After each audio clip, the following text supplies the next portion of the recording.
Vous parlez de Guy Marius Sagna nga gis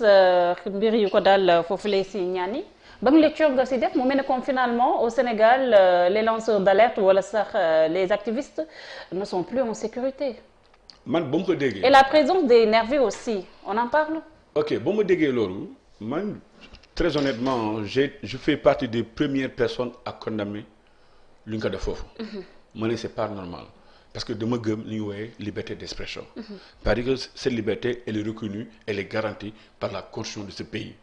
mais autrement dit aussi j'ai vu aussi des images c'est un ami mais gis naa tamit quand les gens ont parlé que daf ay vidéo wane ko gisuñu à un moment donné fi nga ko jàppee fi nga ko xojee amu fenn fi nga ko xojee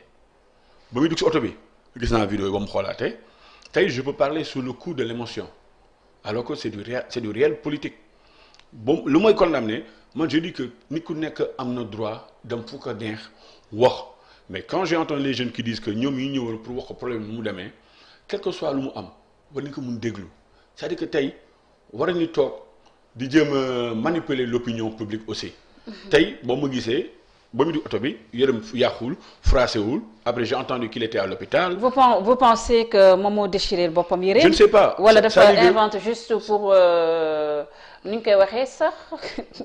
le mot m'échappe pour attiser yërmande bi wala sax. non du ma wax loo xam ne wóoruma mais damay wax lu ma gis. lu ma gis mooy lan. mais tu sous-entends cela. non lu ma gis mooy lan parce que j'ai vu dama gis ay images xaw ma en quel moment la ko gars yi saax-saaxee man xam naa ko moom du ragal daf mel ni man tey sama bëggoon saax-saaxee du ma ragal dinaa la jaay sama bakken waaw du ma jéem a daw. Vous pensez qu'il est dans la manipulation. non je ne sais pas mais ce que je peux dire gisuma image boo xam ne fi ñu yàqee yërëm mais man dama ne personnellement j'ai eu à condamner lu ñu ko def parce que man dama gëm tey. man mi xam ne dama doon diriger grève man mi xam ne dama bokk mouvement Nation Islam Hizbut Tahrir man mi xam ne dama gëm sama mouvement mooy mouvement pour la défense de la République dama gëm loo xam ne mooy askan tey am na loo xam ne lu amee man maay njëkk a taxaw condamné ma ne loolu d'accord ma si. mais quand même lu am solo rek tey am na une autre façon de faire de la politique. peut-être ñoom jusqu'à présent ils se réclament de la société civile mais j'ai l'impression aussi qu'ils font de la politique. Au-delà de la personne de Guy Marius Sagna. ba tey ci événement mars yi wala bien avant même les événements du mois de mars dañuy gis ne aussi il y a une forte présence des nervis aux côtés des hommes politiques mun nañ ci citer ku mel ni Mame Mbaye Niang sànq yaa ngi koy citer ku mel ni Pape Gorgui Ndong ñu bëri sa jàpp ne ñoom ñoo institutionnaliser li nga xam ne mooy la présence des nervis dans la scène politique naka nga gisee loolu. waaw yow foo jëlee information boobu. moi yaa ngi gis yaa fekkee bi ñu amee nervi. les images sont là quand même Pierre. On a vu Pape Gorgui Ndong et Mame Mbaye Niang accompagnés à maintes reprises de ces marrons du feu aussi. non dafa mel ni man tey ma nekk Dakar Plateau y a beaucoup de jeunes qui s'identifient à moi tey su may dem fenn sax ñoom sax ñu bëgg di ànd ak man. des nervis. non du ay nervi c'est des jeunes courageux c'est des jeunes. des jeunes courageux costauds. je ne dis pas nervi c'est des jeunes. di door nit yi tey nit ku nekk defal na ko tey nit ku nekk soo ñëwee si kër xam tey yow journaliste na. am na koo xam ne tey caméraman la am na koo xam ne technicien la leneen lay def tey soo ñëwee si kër day am koo xam ne mooy nangu def sécurité keneen mooy def leneen mais c'est des jeunes yoo xam ne ñoom ñoo décidé def sécurité jàppale leader. parce que donc vous ne condamnez pas bu ma la déggee la présence de ces nervis ak actes barbares yi nga xam ne gis nañ ko. parce que man lu may condamné man je condamne defal naa ko man tey. damay wax benn affaire c'est-à-dire que je condamne acte bu mu tuddoon fu mu ci jógee que ce soit l'opposition que ce soit le pouvoir dama koy condamné mais la laa mënul dut sama baaraam lu ma xamul lu ma fexewul lu ma gisul du ma ne Mame Mbaye Niang du ma ne Pape Gorgui Ndong mun ma si wax dara. mun naa am ay jeunes yu sol ay blouson on a vu ça au temps de Abdoulaye Diop Matar amoon na ay ñu doon ànd ak moom ànd sol blouson on a vu ça au temps de Meck Jacques Diop on a vu ça au temps de Souti Touré et tant d'autres personnes tey Sénégal l'histoire politique Sénégal dafa mus a am lu mel ni ay nit boo xam ne leader ànd ak ay jeunes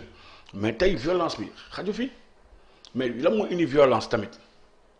nit tëbul rek tey mënuma tëbee ñu dóor la wala def la dara. il faut na am noo réagir pour que nit ki mun def li wooye self defense mais lu may wax rek tey fi ñu toll nii dañu war a delluwaat suñu xel ànd dal parce que tey Sénégal su yàqoo c'est pas dans notre intérêt. Sénégal dafa am ay perspectives Sénégal dafa am lu bare tey beaucoup de pays africains ce qu'ils veulent mooy que le Sénégal mu am yenn situation yu mel nii parce que Sénégal tamit soo demee au niveau des conférences internationales les Sénégalais sont bien traités parce que ñu am xam-xam yàlla may na leen tamit xam-xam boobu am ni xam-xam am ni yar c'est-à-dire que tey Sénégalais ñooy nekk dans toutes les grandes instances au niveau mondial moo tax man violence boobu ay nervis yooyu mais tamit dama gëm sécurité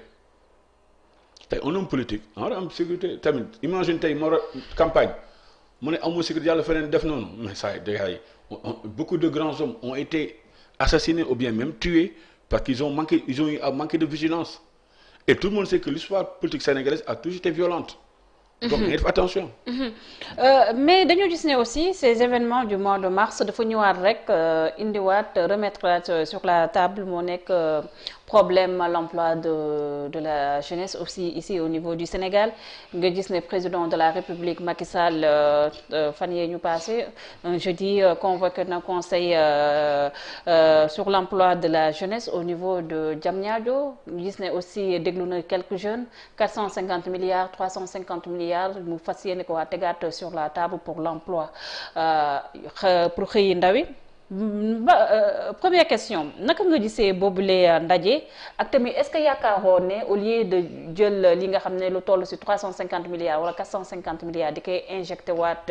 muy éparpillé waat tey est-ce que jotutoon ñu auditer institut yi nga xam ne ñoo fi nekkoon te ñëpp ñu ngi xeex jooy par rapport ak seen fiabilité moo gënaat ñuy injecté waat yeneen somme yoo xam ne finalement au lieu de financer même des projets ay idées de projet la ñuy financer. xam tey président boo mu ñëwee dafa def li ñu woowee au niveau de l'emploi des jeunes. mooy rationalisation des agences de l'État. Il y avait l'ANEJ, il y avait la FNPJ, ANAMA mu tas ko def ko en structure mooy ANPEJ. tey il faut le dire je le dis avec toute la véracité de mes propos. soo xoolee ces structures de jeunesse. Mais est-ce que am ni énormément de moyens contrairement à ce qui passe on a vu que pendant la pandémie on a mis énormément d'argent sur la pandémie alors que on a vu l'immigration clandestine beaucoup de jeunes ñëw dem dee mu ëpp par rapport à pandémie bi tey xaalis boobu su ñu ko jëlee dugal ko surtout jeunesse renfloué ko ak lu mu def nii il a annoncé la DER beaucoup d'argent mais man je dis souvent que lu mel ni comme structure comme la DER dafa doon ay genre tontine c'est-à-dire que DER tey ñu ko war a décentraliser dans les quartiers. dafa war a nekk tey comme kiosque je fais pas la publicité pour le PMU mais comme kiosque PMU yi di def des kiosques de la DER te il faut que les gens sortent de leur bureau. tey soo mënoo toog ci bureau ne ngay planifier ay structures ay financement pour l'emploi des jeunes il faut être sur le terrain il faut être un homme de terrain tey su mel ni ay pays mel ni comme ay Norvège comme ay Suède balaa ñuy def dara dañuy xool saytu ko. jël ay jeunes étudiants ni def ay recherche xool lan mooy le besoin tey besoin de l'emploi au niveau de Dakar Plateau bokkul ak besoin de l'emploi au niveau de Thiaroye au niveau de Guédiawaye c'est diamétralement opposé